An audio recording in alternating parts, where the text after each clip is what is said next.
Okay, dear venerable brother, Dhamma friends.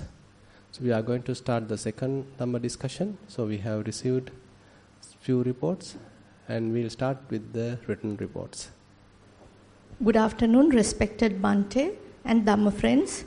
Today being the second day of the meditation retreat, we are eagerly waiting for the Q&A session, which will iron out most of our queries and unclear areas. I hereby welcome Bhante, Venerable Chandaratana Thero, for his loving kindness towards us. For today's session, Q&A, we have an overwhelming response. We got 15 questions in total. Good friend. Just to sum up interesting points that were discussed yesterday and which captured my attention, Bhante's ability to explain complex matters in a more simpler form. Use of metaphors. You took the green clock as the meditation object and brought your hand to touch it, which represented concentration.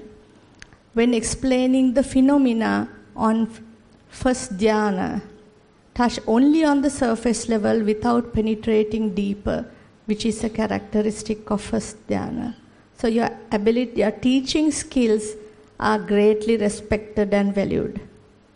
Bhante, you provide answers with easy to understand examples to drive the point. Thank you. Good. Whilst thanking Bhante for his untiring efforts, let's get into the questions. The question number 1. Dear most honorable Bhante, Teruvan Saranai, some days I get up very early in the morning, within brackets 1:45 to 2:30 a.m. Is it all right to do Anapanasati meditation in the sleeping position at that time? Good, then you can sleep again.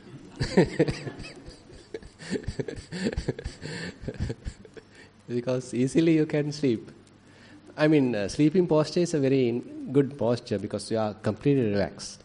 So because the point is, it is not that we have to effortfully maintain the posture and exert too much effort, strenuous, struggling that we need to continue. Rather, it has to be a more easy, more, comfortable type of meditation that we have to slowly adjust ourselves. But we can't immediately come to that. Sometimes we are putting too much effort, sometimes we are maintaining the posture with some rigid way. That all actually can contribute certain amount of stress to the mind, certain amount of tension to the mind. But on the other hand, if you are simply lying down and able to maintain your meditation, that is good, but only disadvantage is easily you can fall asleep. So if you are not falling asleep, but still maintaining the lying down posture and comfortably maintaining the attention to whatever the meditation object, no problem. You can continue that. That's why even say, for example, in yogic exercises, so in order to relax yourself, what's that posture? Lying down posture? Savasana. Right? That's the one. So that is really a relaxing posture. So that is something people are really encouraged to go ahead with, and you can basically release all the tensions. So if you can practice Anapanasati while in that posture, no harm. You can maintain that. But main thing is you have to maintain a wakeful mind. But since you are talking very early time, say 1:45 a.m., you need to check, isn't it too early? Have you given enough rest to your body? So these are a few things that we have to consider. So in case accidentally you have woke up, and if you want to relax yourself further so that you like to again have a nap, and practicing Anapanasati, rising and falling in this posture will really help. So no harm actually, you can continue that. Second question. If not, what's the meditation that I should do in the same position without getting up? So when you are practicing Anapanasati, so you can lead to either Vipassana or Samatha. That's one thing. Otherwise, you can do a body scanning. So, what are the sensations available here and there? So, that elements meditation, dhatu manasikara, there is no any particular posture. You can practice dhatu manasikara, elements meditation in any posture. So, sometimes you need to practically understand, sometimes when you are maintaining the posture effortfully and doing the meditation, that is good, but later sometimes you feel, okay, I need to relax a little. I like more relaxed, calm, tranquil kind of a mentality. Then lying down, no harm, no problem, it's good. So, you can practice elements meditation also while lying down. You can practice Vedananupassana, Chittanupassana, any kind of meditation while lying down. Because any posture is suitable for even Chittanupassana, no problem. You can simply watch your mind. Are there any thoughts coming in during the midnight? If they are coming, you can simply let them go. And if it is even come to a unattached state of mind, so really a relaxed posture. So you can enjoy it because mind is silent, the body also is relaxed, silent, quiet, and just enjoy that peaceful posture, peaceful mental state. And sometimes you can even fall asleep. Doesn't matter, no harm. I mean, if you are not falling asleep, but maintaining that very good balance while in the lying down posture, that is much better. Because, sleeping anyway, you are in a way kind of a waste of time.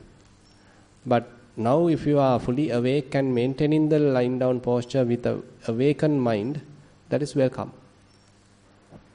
Third question. I have heard of an 8 points of the body meditation.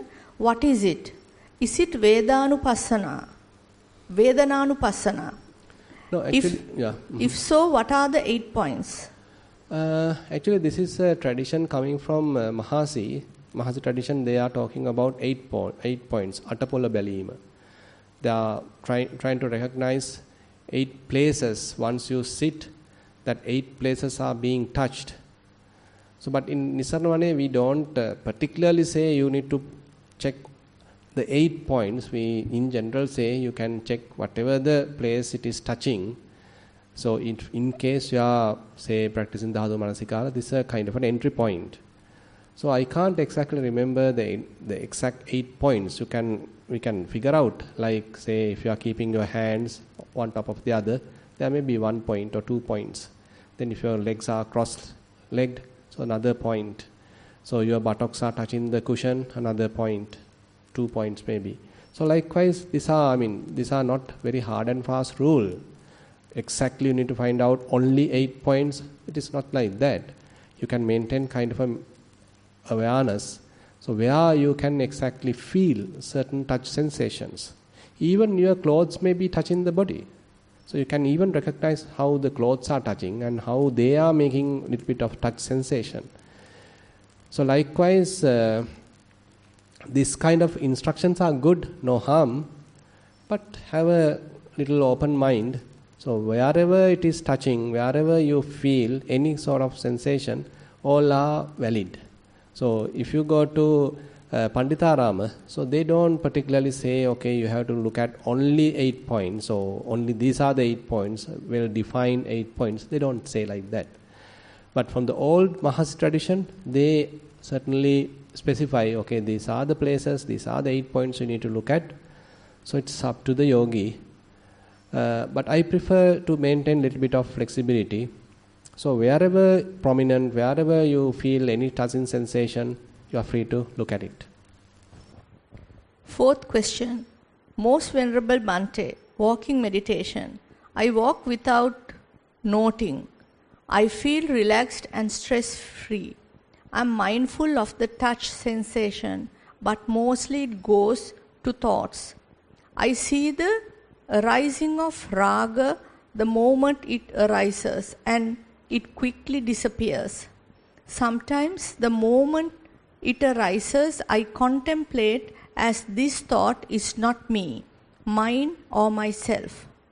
Then I see the space without thoughts. Again a thought arises of nekkamma sankappa, which stays for a little longer, Also, I see thoughts that feed the ego. That's it. That's all. So, good. So, look at it. So, they are thoughts. So, I mean, we don't need to criticize ourselves having lustful thoughts. We don't need to criticize ourselves thinking, okay, these are thoughts of ill will. So, they are merely thoughts. So, we are not strengthening the thoughts now. We are not sort of personifying them. We are not claiming they belong to me, but they are merely thoughts. So, more and more, if we are looking at that angle, then the strength of those thoughts become less and less. The value that we have being attributed to that become less and less. So then they naturally start falling apart. Simply they drop. Because we are the ones feeding them. We are the ones sort of strengthening them, but we stop that. Now we know, okay, they are merely thoughts. They have the nature to appear, then disappear. Again appear, then disappear. I am not being fooled by them anymore. So if we are able to do that, well and good. Not easy, by the way. Because certain thoughts are very tricky, particularly the lustful thoughts, because they have certain temptation. They have a little bit of taste. Some kind of a delight is there. So rather than dropping it, probably you may start tasting it, enjoying it, at least for a while. So that is where we are still strengthening in a way, not quickly dropping it. So it is also not purposefully dropping or suppressing, rather allowing it to come, allowing it to be, allowing it to go. So we are not participating into the picture, into the process. Rather we step back, allow it to come, allow it to be, allow it to go. It will naturally pass away. That is their inherent characteristic. So what you are doing is correct. So just watch them, allow them to behave as they wish. But you should maintain a clear comprehension. Okay, no more being fooled by them, no more being carried away by them. Rather, you are having a very good establishment of mindfulness. Time to time, sometimes anyway, possible that you being carried away. But as we progress, so the rate of being fooled become less and less, or the chances of being fooled or being sort of victimized become less and less. You become more and more independent, more strong, equanimous kind of a mentality you can maintain. Question 5. Day to day, I have noticed I try as much to avoid social get-togethers, but I find it difficult to say no to family and friends who have helped me. There's no inner character before or after the meetup, but during the gathering I find conversations on sensual pleasures utterly boring. Bhante, is it necessary to do things just to please others, even though they have helped me? If by associating with them declines the practice, we have to withdraw from them, isn't it? Please advise me, Bhante. Yeah. So I have to withdraw, but I mean, without hinting them, without hurting them, if you can do it, that is good. Because we need sometimes some amount of association, we need some help. We can't completely become independent. So that's a very beautifully safe example for monks. Now, so we are renunciated, okay? We have renunciated from the lay life. But can we stay completely independent? No. That's why Buddha say, okay, you again have to go to the village for alms round. So because another thing is, sometimes what happens is, so if we think, okay, I'm an independent person, I don't need anyone's help, I am so much independent. So that is also helping to develop conceit, that you become a so special person, I am a special person. I don't need to associate anyone, I am independent now. That is also not the attitude that Buddha asks us to develop. So that's why for monks, Buddha again and again asks us to reflect parapatibaddha me jivikati. Pabbajitena abhinham paccavekki tabbang. So he says you need to often reflect that my life depended on others. You can see how Buddha very beautifully balanced it. In one sense, he asks, okay, you become alone, don't go and associate people, don't talk too much, don't talk unnecessary things, don't become socialized. Whenever you are talking, use only the proper, say, terms, etc. One sense, he is encouraging seclusion. On the other way, he is asking, okay, you need to go to the village Pindapata, you need to have some kind of a relationship, and you need to understand you are fully dependent on others' generosity. Very beautiful. No chances to have any kind of a ego, any kind of a conceit in that sense. Because you, next day morning, you have to go with an empty ball asking their help. Very interesting. How Buddha has balanced these two sides. So therefore, even for you as a layman, when you are practicing, say you are a wife, you are a husband, still you are sort of have some sort of a dependency with the others. So understand that you can't be alone, you can't be totally independent, but at the same time it does not mean that you are always say socializing with others, partying with others with the cost of your practice. That is also not the point. So there's a very interesting way that Buddha described it in the Kosambya Sutta. He explained it to a Sekapuggala, a trainee. Even though he is engaged with so many activities, others' interest, but he has a concern about his own practice. The simile Buddha gives is very interesting. He say, assume that there is a cow who has cattle. She has cattle to look after, but still she is having her meal. What's that grass? She's eating grass. Time to time, what she does? Looking at where is the cattle? Where is my cattle? Time to time, look after that. But eating grass continues. But looking at where is the cattle? So like that, Buddha say, okay, you may have a lot of obligations, you may have a lot of responsibilities, you have to do various other duties, but that person will have a concern about his practice. So that is a kind of a characteristic. So we need to have some sort of a balance. So when am I going to have my seclusion? When is the time to be with others, deal with others, and what extent? The kind of a balance we need to understand, maintain. There's no other way. Because both are necessary. Seclusion also necessary, certain amount of association also necessary. Because certain amount of association help us to understand where I am. Because otherwise, what happens is, if I am completely trying to be independent, completely secluded, I might easily get into wrong conclusions, overestimations. That's also another sort of a bottleneck. Drawback, yeah. Next one is not exactly a question in the normal form. It's just a compassionate statement. Today's lunch dana was offered by Nissarana Singha.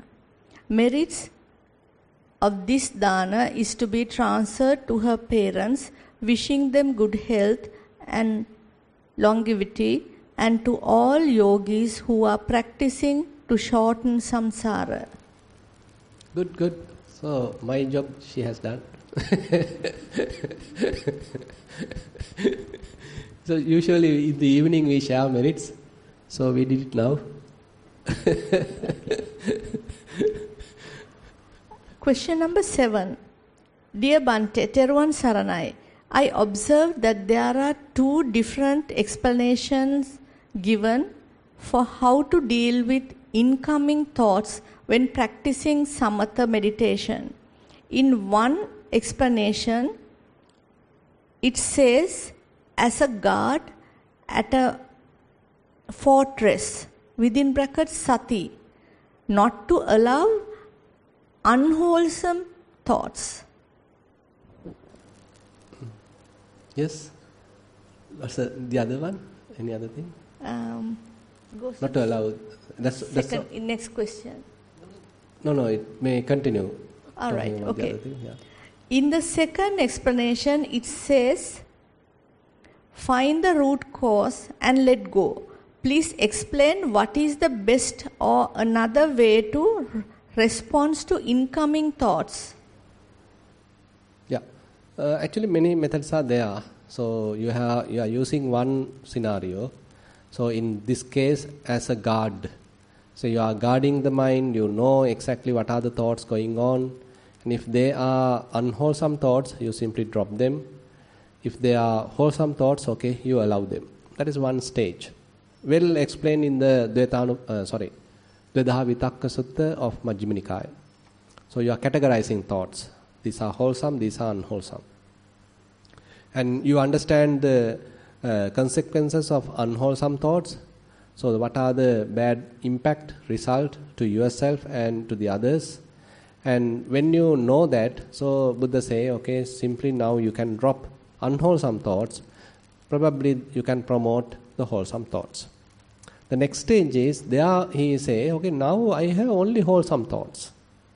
Only wholesome thoughts are coming to the mind because I have promoted that, I allowed that, I understood its value. But when I am allowing it continuously, so still my body now feel little tired.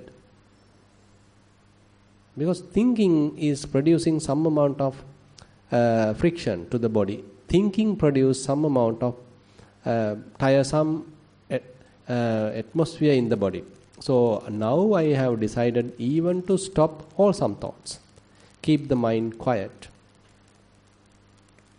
So very interesting situation that Buddha highlights in this Dvedaha Vitakka Sutta, how he first abandoned unwholesome and motivated, cultivated, developed the wholesome, and now only the wholesome thoughts are there, and now he even dropped that, abandoned that, now keep the mind quiet.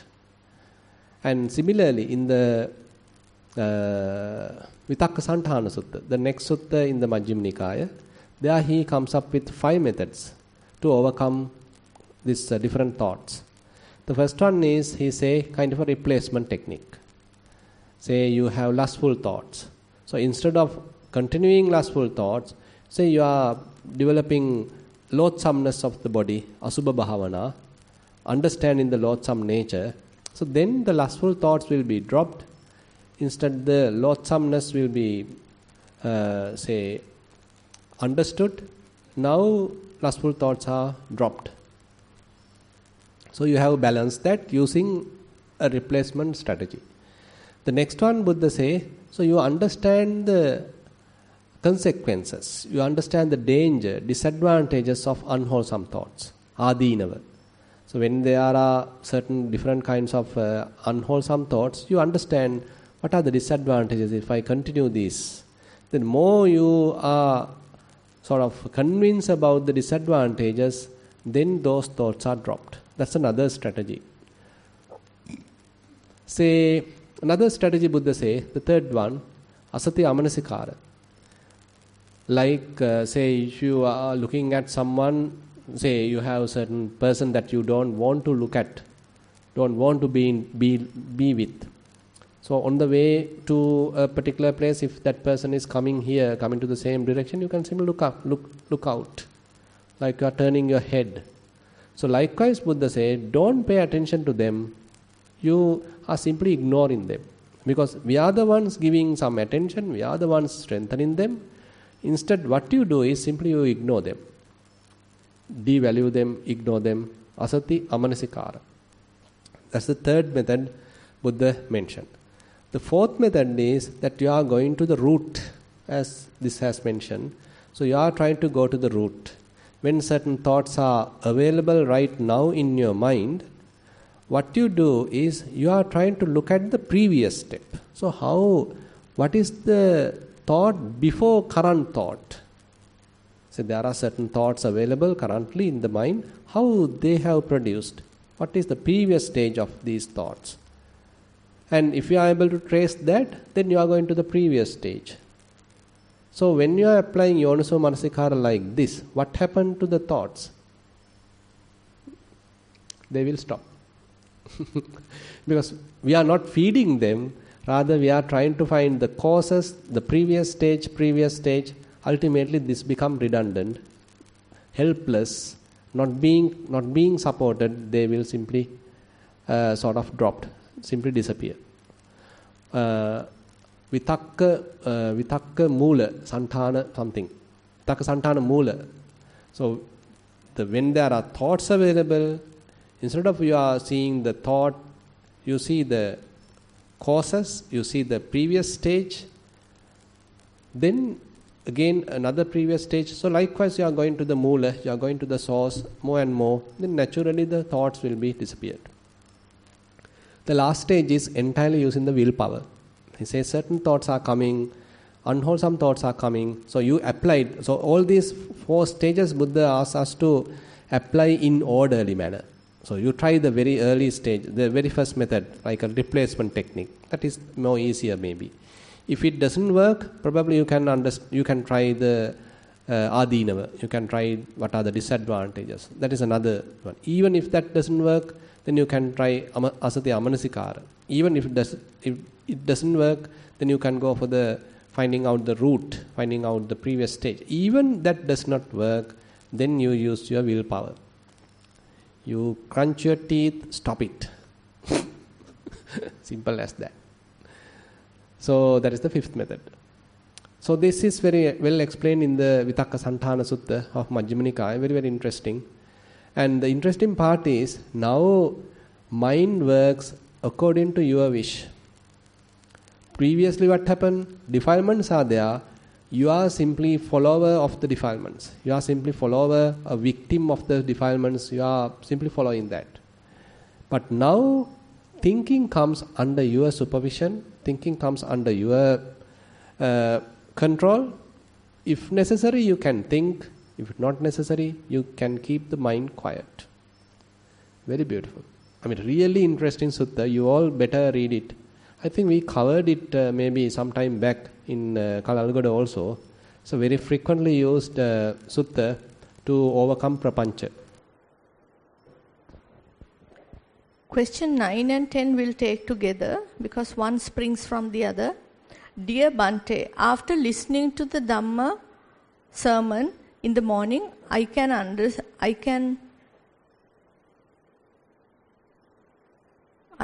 came to an understanding that loving kindness might soften mind and diminish unwholesome thoughts on individuals. This might help samatha meditation. I also feel one can achieve mudita by practicing loving kindness, metta meditation on. Since one can be happy by others' happiness, please verify. Yeah, mudita is another very interesting quality. What happens typically is we are jealous to the others, we are envious to the others. Say someone is growing, someone is developing themselves, either spiritually, either materially, whatever the way. So the tendency, the typical mentality in the others is have kind of a unpleasant, jealous, envious attitude in the other person. But the opposite is possible. That's why Buddha promotes it. Opposite is possible.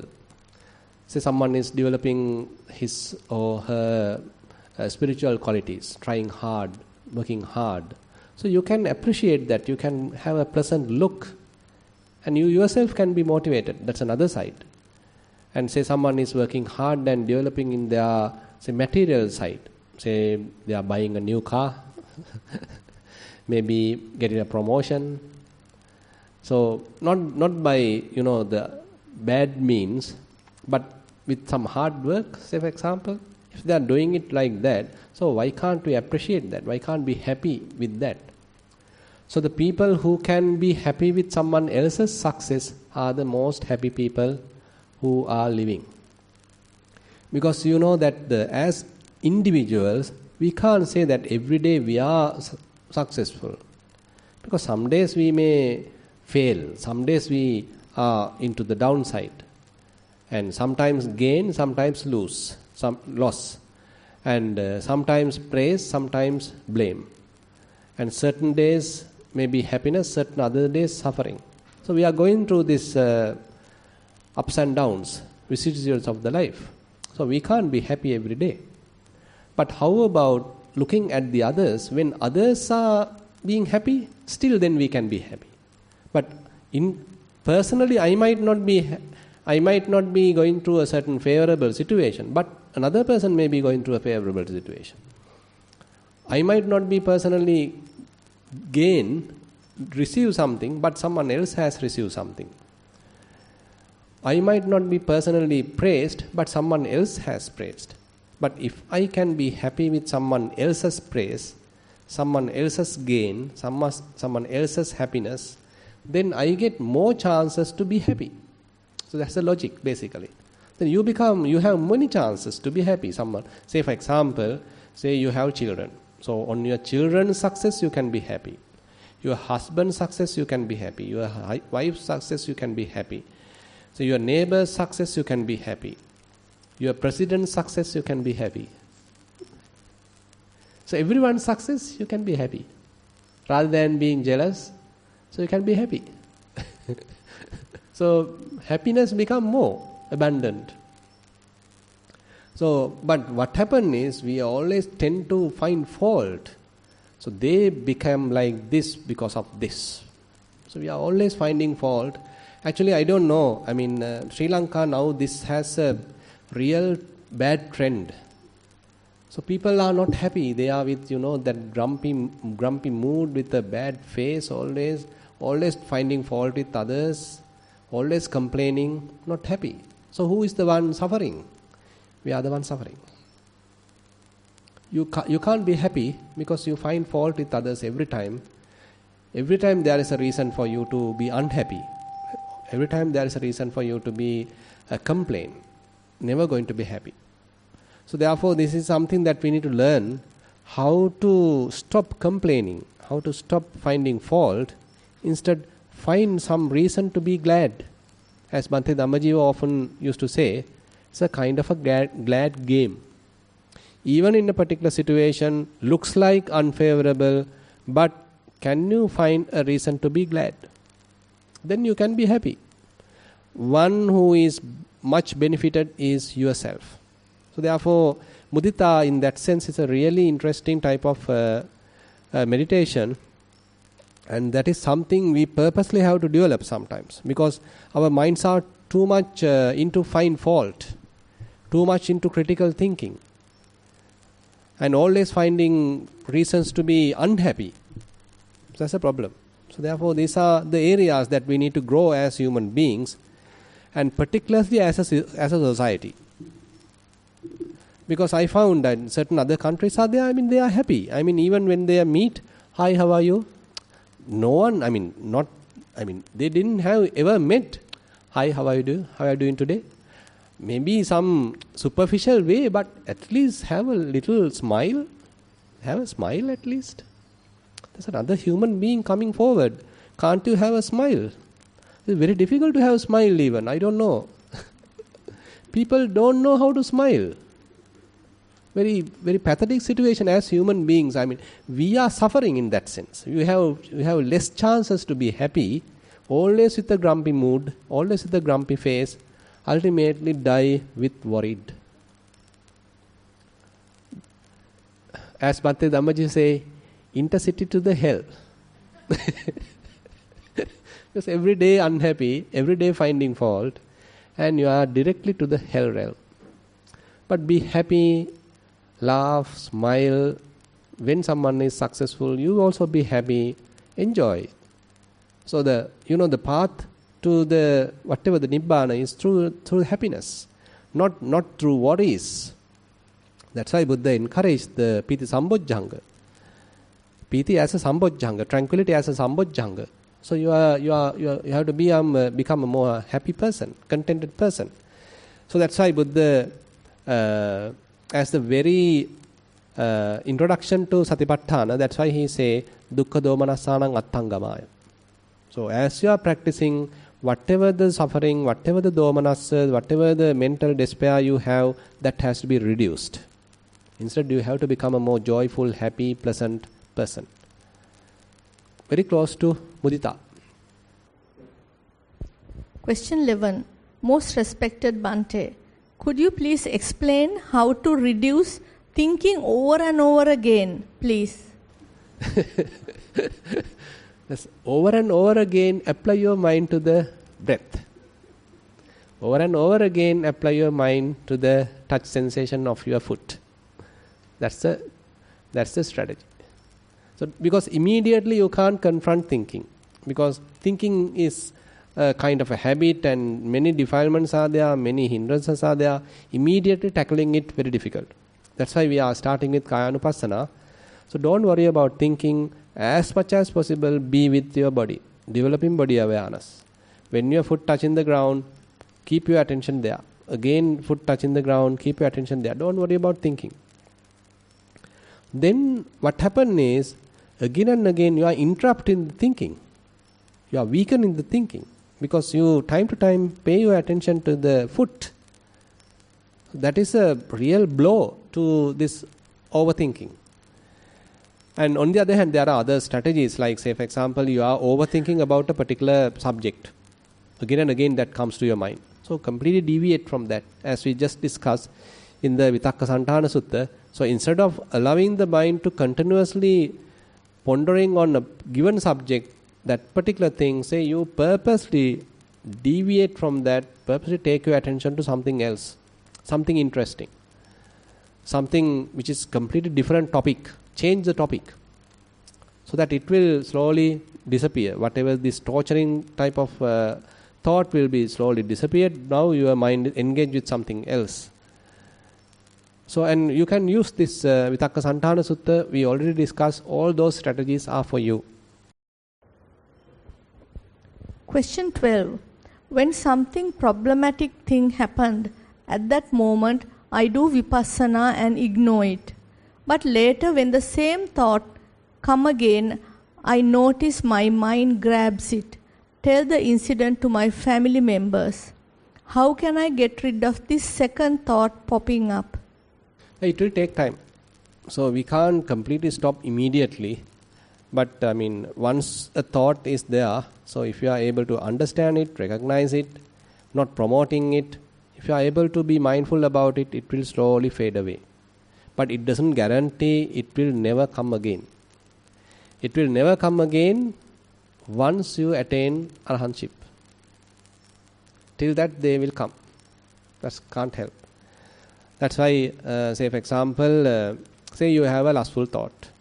So you understood, okay, there's a lustful thought. You are able to trace it, you are able to notice it, and now you are not promoting it. You are looking at it with some distance. Now it is dropped. For some time, the mind may not have lustful thoughts. But how long? Not guaranteed. Because still we have the potential to have lustful thoughts. Raga, anusaya is still in the mind, operating in the mind. So that's the problem. Even though currently I am able to handle it properly, there may be another chance at another occasion, later occasion, again a lustful thought can appear. Again you see it, again you drop it. You have to practice again and again. So you can't say, I have practiced it once, I have properly overcome lust, that lustful thought has gone, why it is coming again? No. You can't say like that. It is coming again. Because these are the tendencies that we have promoted, that we have familiarized, that we have allowed our mind to get occupied for eons. That's a problem. It won't be easy to quickly wash it out. It takes time. Be patient. Question 13. Please give some examples of nature to understand anitya, like raindrops. Within brackets, dakima danim matrayaki.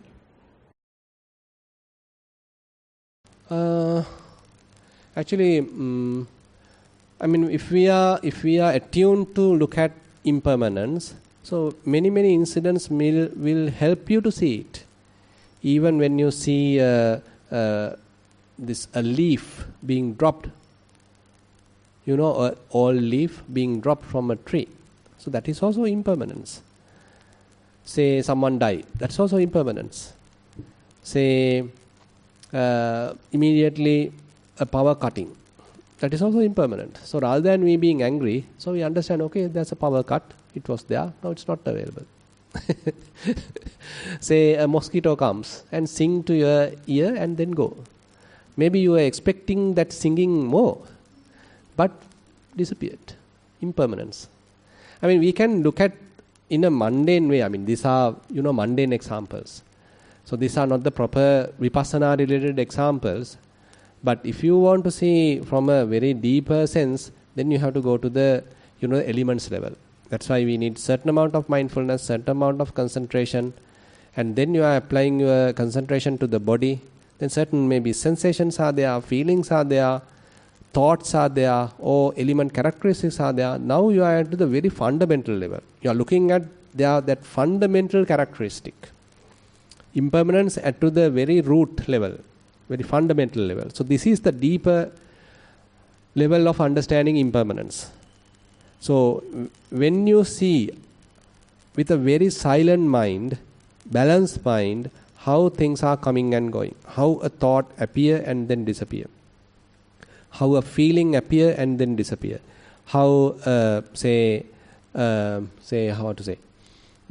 hardness appear and then disappear, softness appear and disappear, movement appear and disappear, vibration appear and disappear. All are showing us the impermanence. So that is the best way of looking at it from the Vipassana point of view. But it doesn't mean that other perceptions with respect to impermanence are not necessary. Those are also maybe contributing something. That's why I say, if you heard that something has disappeared, something has changed unexpectedly, someone has passed away unexpectedly. So all these things help us to understand impermanence. So we can't expect kind of a permanency, a constant behavior of any situation. Things are really vulnerable. So that understanding the vulnerability, understanding the impermanence, uncertainty, all helps. Yeah, that's all. Question number 14. This seems to be a very interesting one. Even though how much I determined, I have a bad habit of giving advice on Buddhism to others, which I know that they don't want to listen. Please advise. So that's the problem with us also. Sometimes we are trying to teach, but they don't want to listen.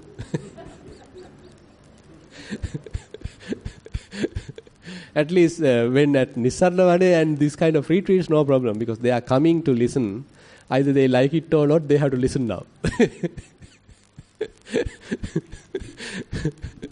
But sometimes we go with vested interest and we are trying to forcefully teach. That's really, I feel discouraged in doing that. So that's why I'm sometimes don't say for example, you are going to do a meditation session to a government institute. Assume that 100 people are there who like to listen, who like to participate. Only very few. Others are coming just because they are forced to come. Others are coming just because they are asked to come. And they just spend time and then they disappear. No much gain. So that then the teacher, the preacher does not gain any kind of energy to teach even. So therefore it's a kind of a, I sometimes feel, even honestly, when I am conducting certain retreats at Nissarana, and sometimes when people are, nodding while either preaching or either talking, either conducting this Q&A session, they go to the very far end, lean onto the wall, just sleeping. And I lose the energy just to teach. Can't help, this is the way. So Buddha mentioned, so that's another interesting area. Buddha mentioned about another 3 types of Satipatthana. This is available in the Salayatana Vibhanga Sutta. This is not the 4 foundations of Satipatthana. These are 3 Satipatthana he proclaimed to teachers, and he himself has them. What is the first one? He say, monks, I am teaching to the benefit of you, benefit of the others, and even though I am teaching hard, the audience, the monks, are not listening. They are not listening, they are not accepting, they are not appreciating, they are not behaving, but I am not discouraged. That's the first satipatthana. The second one, Buddha say, I am teaching, some are appreciating, some are following it, some are interested, but some others are not interested. So I am not discouraged. The third one, I am now teaching, all are encouraged, all are interested, all are trying to practice, and I am encouraged. I am happy about it. It's a very beautiful way as a teacher how Buddha perform his teaching character. Because same thing, we can't expect everyone to follow, everyone to have their complete presence of mind, enthusiasm as everyone, because people are with different mentality. People are with different levels of understanding. So what the teacher says is not everybody understand, everybody fully comprehend. Can't help. But Buddha continuously teach. That's the way. I mean, we have to bear as a teacher. I have to bear as another. Whenever you become a teacher, you have to bear. So people have their own interests, their own priorities. Even though you have a kind of a real compassion, real sympathy towards another person, and you want to teach, but if they are not listening, if they are not interested, waste of time. But there's another part I like to add. So that is where, as a Vipassana Upakkilesa also, you might be motivated to teach. That is something we need to be careful.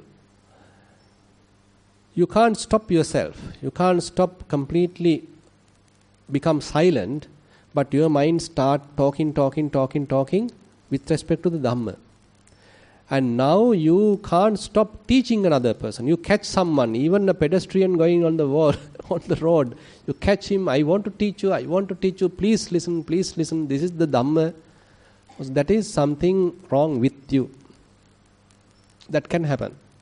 A kind of an imbalance, mental imbalance, where the certain kind of an inspiration in you has overwhelmed the mind. You don't have the balance now. It is continuously coming to your mind, and you need to tell it to someone. This is not the proper way of teaching. This is not a balanced state of teaching. Rather, that is, we can say it's a Vipassana Upakkilesa. You know that when Panya becomes imbalanced, so this property is there. So they keep on talking many hours. They keep on publishing many books. They keep on grabbing others, preparing audience, and they keep on teaching. So this is not the real way of actual, or rather talking with understanding. Rather, it is an imbalanced state of mind. That is also something that we need to understand. So find out in you, are you able to quieten your mind? That is one area you can check. Oh, am I being continuously, motivated by many thoughts, again and again coming thoughts, asking me to teach, asking me to talk, even forcefully, I am forced to talk. So this is something we need to be careful. So therefore, Vipassana Upakkilesas are areas that we need to be little concerned. So if our mind become too much involved with thinking, even towards the Dhamma, we have to properly stop it. Thinking about the Dhamma is another very subtle level of vitakka. And if you can refer, there's a very beautiful sutta called Pansudovaka Sutta. So there Buddha mentioned, so you need to behave well, bodily, verbally, mentally. So that is the Olarika Upakkilesa, the very gross level of defilements. So that is the bodily misconduct, verbal misconduct, and mental misconduct. So you have to abandon that. Now what you do, you have a bodily good conduct, correct conduct, verbally correct conduct, mentally correct conduct. One stage. The second stage is called Majjhima Sahagata Upakkilesa, the middle kind of Upakkilesa. They are the lustful thoughts, ill will thoughts, and thoughts of harm. Kama vitakka, vyapada vitakka, vihinsa vitakka. That is another stage that you need to abandon. Other stage. Then you come to the subtle level. There you have subtle vitakka. Say you want to teach another person, you want to help another person, you have certain interest about the country, certain interest about your village, and you are interested about gain, fame, your own sort of being popular, and probably you have certain thoughts like, okay, what others are thinking about me, like that. You are having kind of a comparison, and you want to have them to think properly about you. Another subtle thought. Anavanyati patisamyutta vitakka. So these are all called subtle vitakka. And after you overcome all these, what next? That is called Dhamma vitakka. Dhamma vitakka vasissati. Now you get vitakka thoughts with respect to Dhamma. And what are you going to do now? Think about Dhamma? Are you going to promote thinking about Dhamma, or are you going to abandon that and quiet in the mind? Silence in the mind. Which one you prefer? Silence in the mind. It's a very interesting way that Buddha teach. You can understand how beautiful, how far he has seen. In our minds, how it is operating. I mean, Dhamma is something that we need to, memorize and recite and again, occupy the mind. That is something we did to overcome defilements, to overcome unwholesome thoughts. But now, even that has to be abandoned and keep the mind quiet. So therefore, remember, if you have an interest to teach others, see, are you going with proper motivation? Are you in a situation to quieten yourself, calm down yourself, tranquilize yourself? Or you are continuously being tortured by too much thinking. As a result of that, you are going to teach another person. Then change yourself. We have come to the final question of the day. Question number 15. Dear Bhante, Theruvan Saranai. My parents always criticize when I am going for retreats. How can I get rid of this karma vipaka? When they are shouting to practice sute sutta mattang, it's a good practice to reduce my satkaya dittya. Sometimes I forget it's a mere thought and forget to practice anitya, and I will end up getting angry.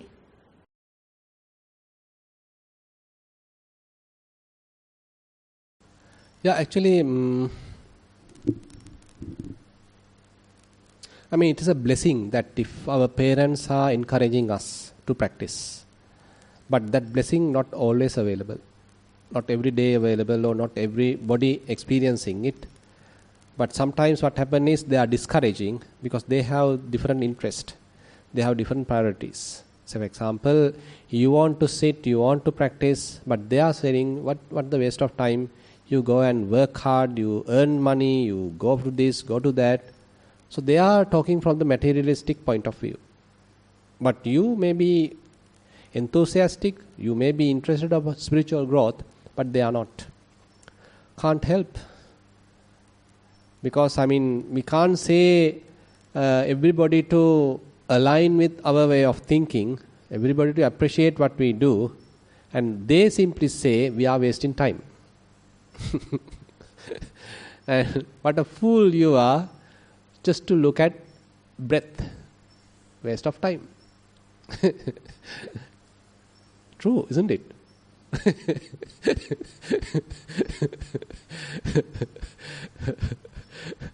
Why don't you start a business? A new business, YouTube channel, something, enjoyment. So this is what majority of people are doing. So we are going against the current. So that's what we need to understand. So as much as possible, do it secretly, without exposing yourself, showing that I am meditating, showing that I am doing this and that. So do it secretly. That is much easier. Then you won't get much friction, any kind of criticisms, because they don't know what you are doing. You are doing it secretly. That is one thing. And on the other hand, now if it is exposed and they know that what you are doing, don't get discouraged, continue your practice. One day probably they will understand. Because no point of being disheartened about them, because they don't have that capacity to understand the advantages, the benefits. They are not yet matured to that level. That is something that we need to be sympathetic. Because different people are at different levels. Actually, I no need to tell. So, so not everybody appreciate what we are doing. So don't worry about it. Every time it is a minority going to the other show. That is the principle. There's a beautiful verse in the Dhammapada, I think.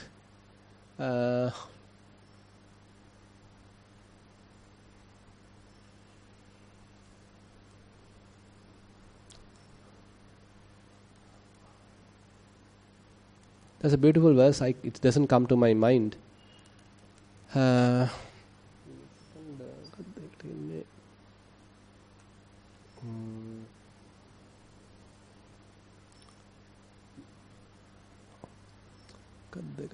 a really beautiful verse where Buddha mentioned, like, that suppose there's a bird hunter,